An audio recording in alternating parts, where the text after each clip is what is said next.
Welcome everybody back to the channel. Tonight we're going to talk about a little bit of UFO alien topic. There's a great deception headed our way, and we need to understand what it is and what's going to be happening, because it's going to deceive the whole world. And so before we get into it, I just want to say a quick prayer, and then we'll go ahead and start. Dear Heavenly Father, I pray you send your angels to protect us and all your people as we deal with these end days.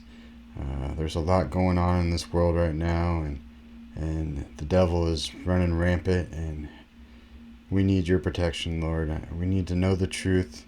We need to understand what's coming and what's happening so that we can be ready for you and not Satan and his deception. Lord, I pray you just continue to guide us in truth in all that we do, and show us the way, Lord. In Jesus Christ's name I pray. Amen. Alright, with that said, first I'm going to play a video of a man named Dr. Ovi Loeb, and he's going to tell us a little about what he's discovered and what he knows, and then we'll watch a few other videos. Actually, first let's jump into a little scripture. Actually, see what in Luke it says a little something about what we should be seeing. So I'll go ahead and read a little bit of that for you. Luke 21:25. And there shall be signs in the sun, and in the moon, and in the stars, and upon the earth distress of nations, with perplexity, the sea and the waves roaring, men's hearts failing them for fear, and for looking after those things which are coming on the earth, for the powers of heaven shall be shaken. And then Luke 21:11 says, And fearful sights and great signs shall there be from heaven. Ellen White also touches on this in The Great Controversy on page 624. She says, Fearful sights of a supernatural character will soon be revealed in the heavens, in token of the power of miracle-working demons. Now, I don't know, that gives me chills a little bit, because I know what's coming. I'm coming out of this world of UFOs and aliens, and I lived it my whole life. I never believed in God.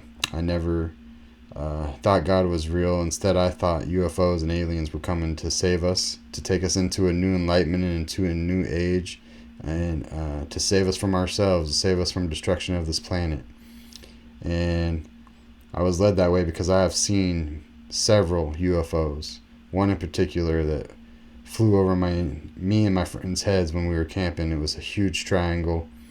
We'll never forget it. We tell everybody about it. We used to tell everybody about it. I still do, but now I know it's something different, because praise God, he reached me just recently and showed me what was going on, and he pulled me out of that darkness, and he's been guiding me ever since. And he's guided me to start this podcast, and he's guided me to come and bring the truth to the world. And so that's what I'm doing. I used to be an introvert. I used to not like doing things like this, and I didn't used to like being around people. But now I'm like a completely different person. He's, through God's grace and his love, he's been with me this whole time.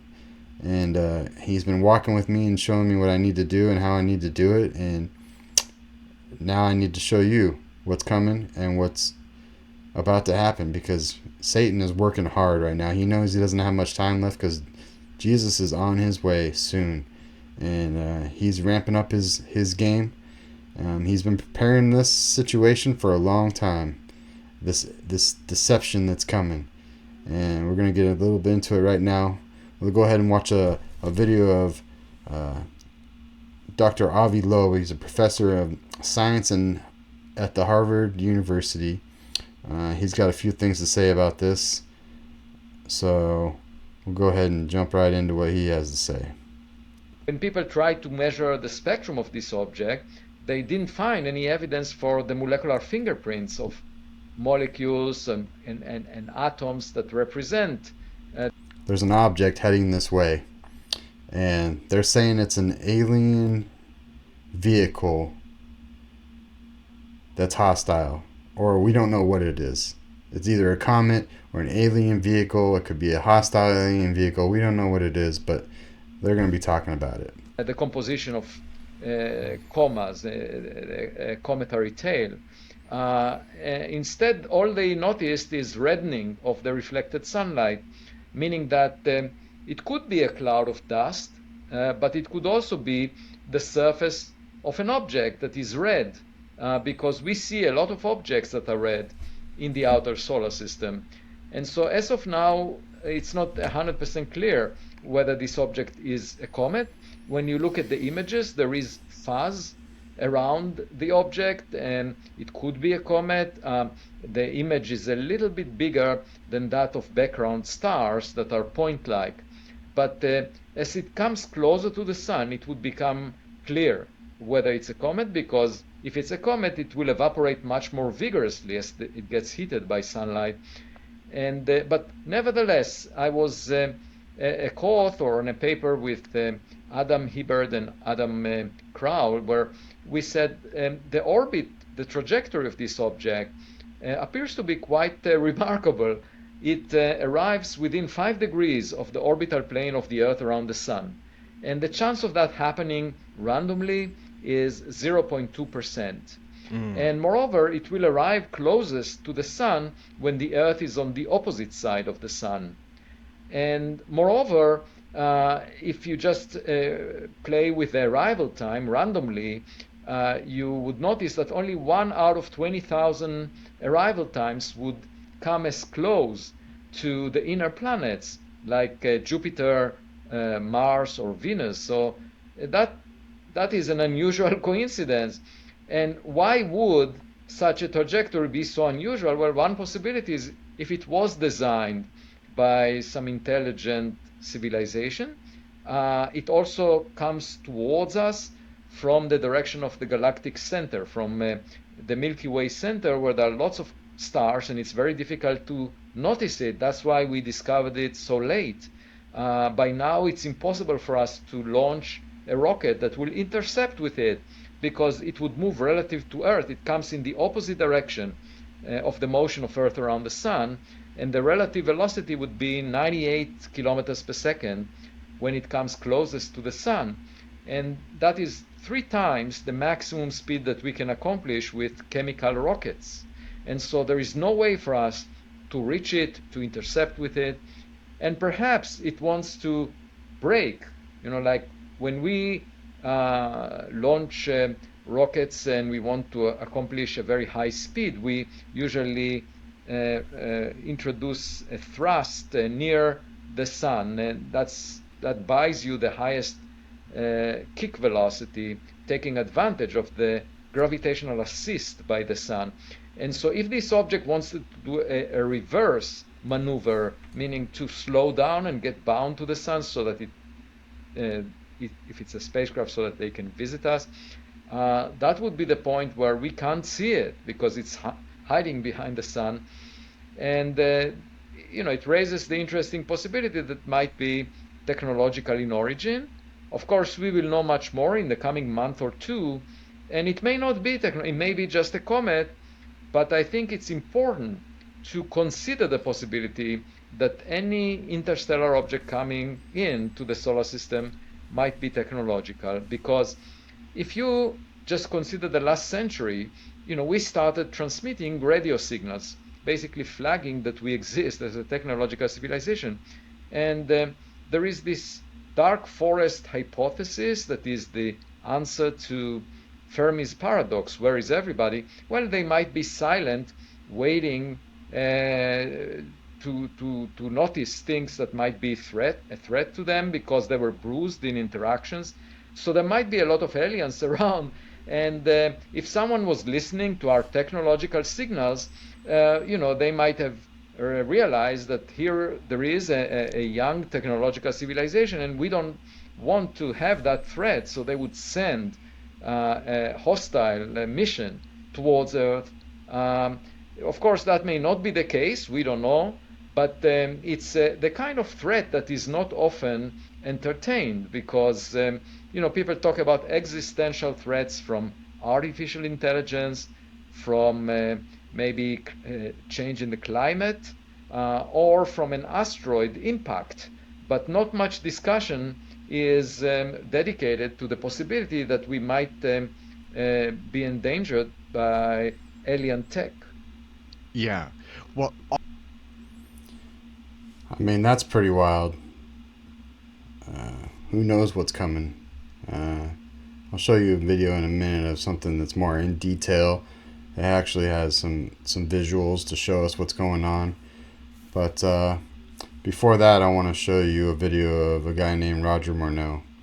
And Roger Morneau was in an occult situation, and he was talking to a priest of this occult, and he tells him what their master, Satan, has in plan for them, what is coming to deceive us. And I'll show you that clip real quick.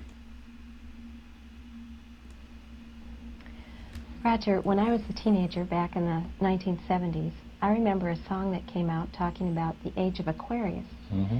And since then, we've seen the development of the New Age, and I wondered if back when you were involved in spirit worship, if they talked about New Age at all. Oh yes, it was a big thing that was coming up. One of the major deceptions of the last days. And the priest told us, we talked quite a while, and then he said, could I have a bit more of your time? I want to do something very fascinating. He says the grand plan, the master's grand plan for harvesting the nations, for harvesting the multitudes of the earth into his cause, just before the close of the great controversy between the forces of good and evil. So we continued, after we expressed ourselves that we're deeply interested to know more about the activities of spirits. And he said it's going to be done in a unique manner. This grand plan is going to take people are going to eat the stuff. Because he says spirits, demon spirits, will declare themselves to be inhabitants of far distant planets in the galaxies that are coming to warn the inhabitants of planet Earth of the impending destruction of the planet unless something seriously proper is done to avoid it. And he went on saying that they will claim to have out-of-body experiences. Are you familiar with out-of-body experiences? I've read about them. In other words, so there's some persons are supposed to be able to, they believe in their immortal soul. Astral projection. Yes, right. Goes into different parts of the world and sees things and come back, and then they write all about it. I've heard of that. So, due to the fact that the millions of the earth people believe in people having an immortal soul, it has to be readily accepted when the spirits will, through a trance medium, converse with influential people of the land. You see. Now, what is a trance medium? It's a channeler today. What is known today as a channeler? Channeler, yeah. Okay. Shirley MacLaine's experience of getting involved with spiritism and with the supposed inhabitants of far distant planets in the galaxies, I taped the whole thing in 3 hours. And you were hearing the fulfillment of what this high priest had said 45 years ago. Yeah, exactly. So he went on explaining about the fact that the spirits will show themselves willing to give valuable guidance that will not only help people avoid the destruction of the planet, but it would cause them to enter into a higher state of existence. For instance, he said the spirits will promise, and this is a big word, promise, that if their recommendations are followed carefully, they will usher in a glorious new age of peace and prosperity, and there'll be there'll be no more wars. See, there'll be no more famines. There'll be no more people getting unhappy with one another. Neighbors will love neighbor, and social unrest will not take place no more.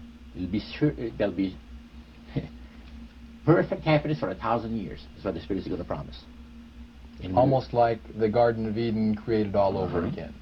And now we find that a lot of preachers are preaching the great age of glorious new age of victory over wars, victory over social unrest, victory over famines, and victory over all kinds of...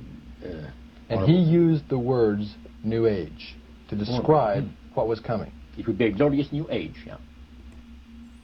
Yeah, that's what's been spread. That's what's being spread right now.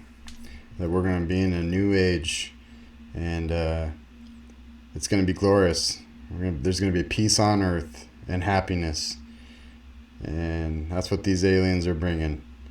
But it couldn't be farther from the truth. Now I want to show you another video of a lady called Emily Eaton, who claims to talk to these aliens, specifically the Anunnaki. And if you've been paying attention at all to what's going on with this topic, in Georgia and South Carolina, supposedly the Anunnaki took over the live broadcast TV there and told everybody that they were on their way and they were coming to save us and to help us and to do their work for us to take us into the new age. And that was one big story. That was going all over the internet. That was going viral. And she here pretty much claims the same thing, that the Anunnaki are on their way, that they are coming to help us and take us into the new age and to give us peace on earth here. And I don't know about this comet / UFO that's headed our way. I think it's probably just another part of the deception. It definitely is. Whether it's actually going to happen or not, whether it's real, I don't know. Maybe it's just a diversion away from something else to just distract us, or maybe this is truly the start of the deception, because I know the deception's coming. I just don't know when. Satan has that all planned out. He knows exactly when he's gonna unleash that deception, so where he can deceive the whole world. And so when it happens, we'll know. But until then, we just have to go with the signs that we're given. And she's going to talk a little bit about what the Anunnaki are supposedly supposed to do for us. Let's get into that. And I have another message from the aliens. I'm an interdimensional communicator, which means I can talk with angels and aliens and others. And I'm sure I'm not the only one who has noticed people talking about the Anunnaki. So I decided to ask the Council of Seven about that. As usual, their message came in telepathically. I typed it into words on my iPad, checked in with them, and now the message is ready for you. Here is the message. We are the Council of Seven, the new leadership council of the Galactic Federation. We are very close to making our motherships visible to you. This is the first stage of our return to Earth. This is not our first time here. We have walked among you in the past. We are the ones originally known as the Anunnaki, though today we prefer the title alien, meaning not native to Earth. We have returned to you after much eager anticipation. The first time we came to your planet, we came to mine gold and other resources, and were awed by her beauty. We yearned for companions while we carefully retrieved the resources so desperately needed elsewhere in the cosmos. So we enhanced your original DNA with divine consciousness, so you could appreciate the beauty and abundance of planet Earth and be more like us. With the guidance of Source, we created humanity as it is known today and walked among you with joy. We practiced inner divinity and coexisted with you for thousands of years. In gratitude for the resources your planet provided to us, we shared many gifts and resources with you. These gifts of wisdom, plant medicine, and natural energy sources came from other dimensions, timelines, and locations throughout the cosmos. We were worshipped as gods because of these gifts. We didn't ask to be worshipped, but it was a natural response to our abilities and resources. Eventually, this worship became problematic. We left your planet when our presence began to create conflict for you. We left your planet, but we did not go far. We've been watching and helping interdimensionally, beyond your awareness, since then. We became invisible to you at that time demons. because we love you, and that is what was needed for the highest and greatest good of humanity. And even then, we knew there would be a time for us to become visible to you again, because we love you, and because that's what would be needed for the highest and greatest good of humanity. That time is now. Now we are returning to your planet, not because we need your resources, but because you need ours. We are returning because we love you. So that's the message. Wow. I mean, I wanted to say that's just crazy, but I know how Satan's working right now, and he's definitely deceiving a lot of people, and she's just one of them. She's talking to demons, and she doesn't even know it. We need to pray for her because she's in a bad way right now. Now I want to show you a video that gives you a little more in-depth visualization and a little more info on what is actually headed our way, supposedly from the middle of our galaxy, the object that's either a comet or a UFO, a hostile UFO, some are saying.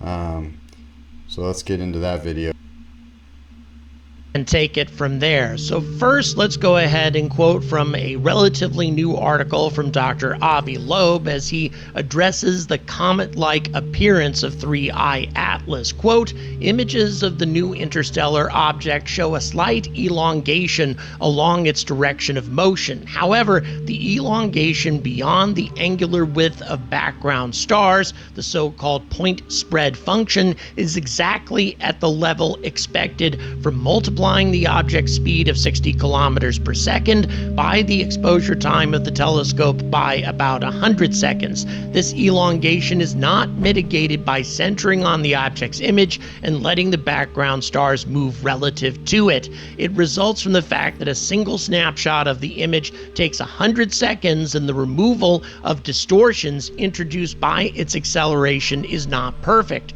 The product of this exposure time and the speed of 3I Atlas yields a scale on the order of 6,000 kilometers, comparable to Earth's radius, extending over an angle of 2 arc seconds in the sky, given the object's distance of 4.5 times the Earth-Sun separation.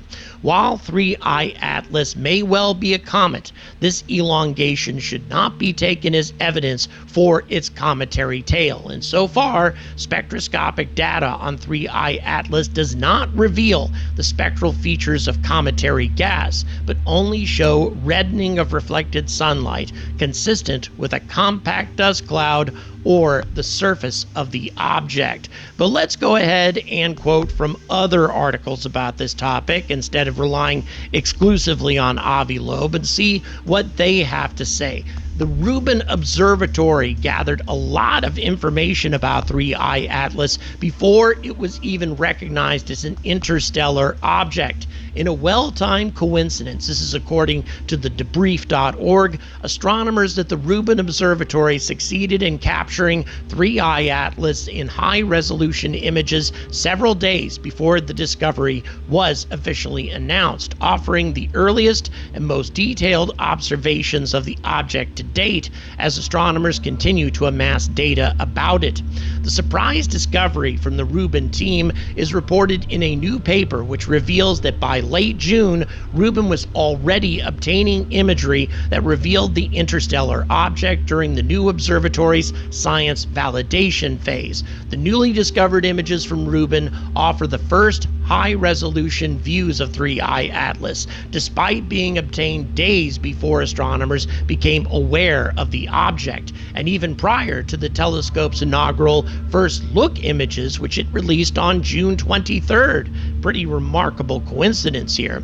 So, serendipitously, the Rubin Observatory collected imaging in the area of the sky inhabited by the object during regular commissioning activities, according to the authors of the new study. We successfully recover object detections from Rubin visits spanning at Universal Time 2025 on the 21st of June, 10 days before its discovery, until July 7th, with help from Rubin's 8.4 meter survey telescope and a 3.2 gigapixel legacy survey of space and time camera. 49 images of 3I Atlas were obtained, 37 of which were used in the new study. Now, here's the interesting stuff that was discovered. There's so many things about this object that have been unusual thus far. I mean, that doesn't look like a comet to me. I don't know what it is, but it doesn't look like a comet, so I'm not sure. It's pretty interesting, though. But there were new surprises in the new imagery, including a sunward facing cometary tail. That's right, this particular animation demonstrating the movement of 3I Atlas through the solar system if it were a comet is actually incorrect. The tail faces towards the sun, not away from the sun, assuming that the tail exists at all. While such morphology is certainly unusual, given that dust tails are typically directed anti-solar due to radiation pressure acting on dust grains, it is not without precedent among distant active bodies, according to the authors of the new paper. Well, perhaps that's true, but this is just one more bizarre thing about this object, especially given how fast this object is blazing through the solar system. The notion that the tail is still advancing ahead of it as opposed to being left behind is very strange indeed. Now, crazy. This feature is very rare, but it's been observed before, such as in Comet C 2014 UN 271, and the team reports that additional modeling of 3I Atlas shows that if dust were ejected evenly in all directions, this would result in a tail pointing away from the sun. By contrast, the sunward orientation of the object's tail is strongly suggestive of what astronomers call anisotropic dust emission, which likely arises from material being heated and lifting off the sunlit side of 3I Atlas. However, once again, this material must be getting heated up quite a bit because it has to be moving at a tremendous velocity relative to the speed of the object creating it. Now, another possibility is that in some cases, sunward-facing tails could be caused by gas jets, blasting both dust and sublimated ice away from the comet. However, in the spectroscopic observations made on July 3, 2025, no gas emissions have been obtained from the object, meaning that dust emission seems to be the only explanation, but that just makes this object even more unusual and bizarre than it already is. And there's even more surprises. Based on Rubin's measurements, astronomers now believe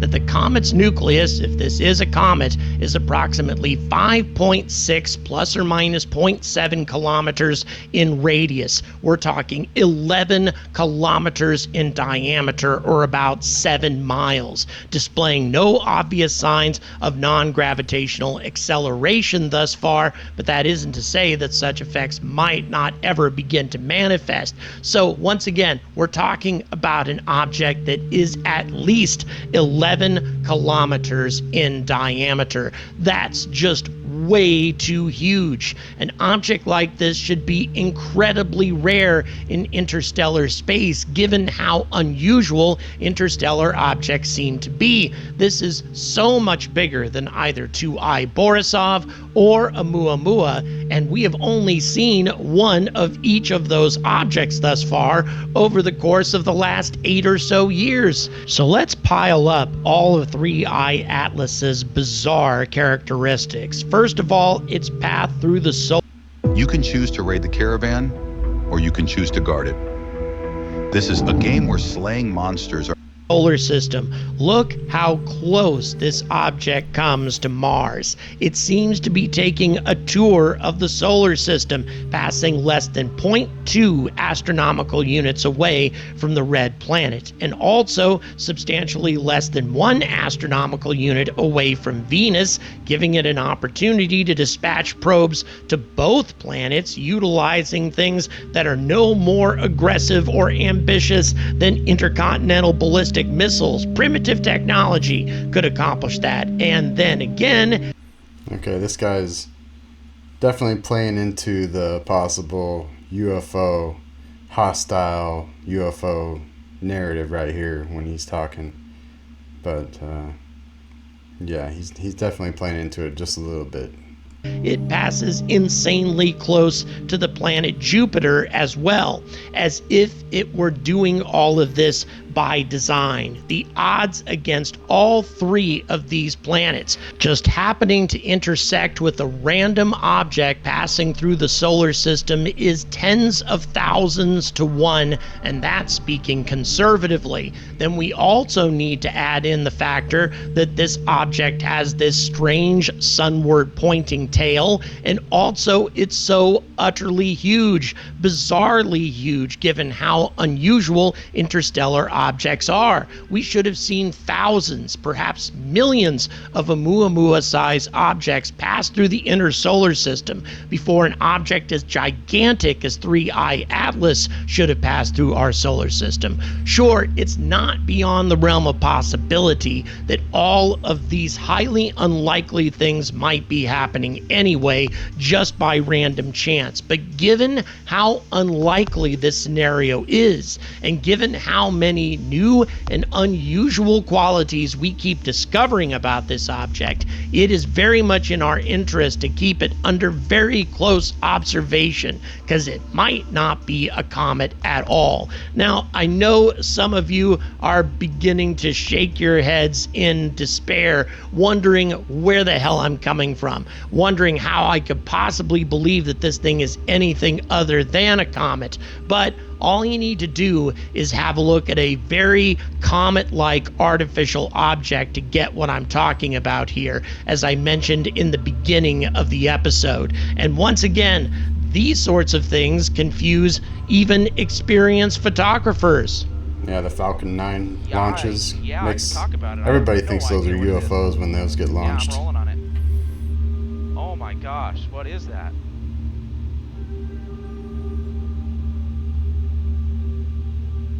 What is that?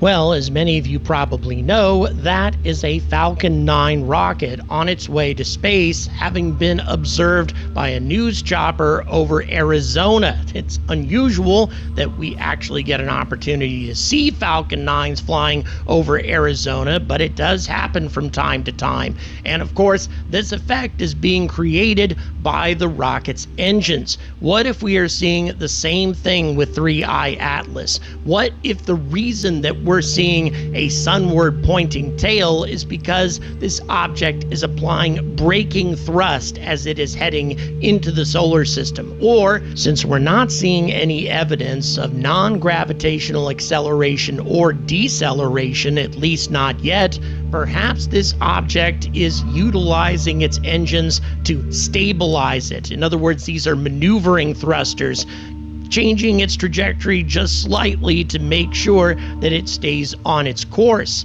Well, if this thing starts slowing down, at least significantly, then we're going to have to completely rethink what we believe about this object.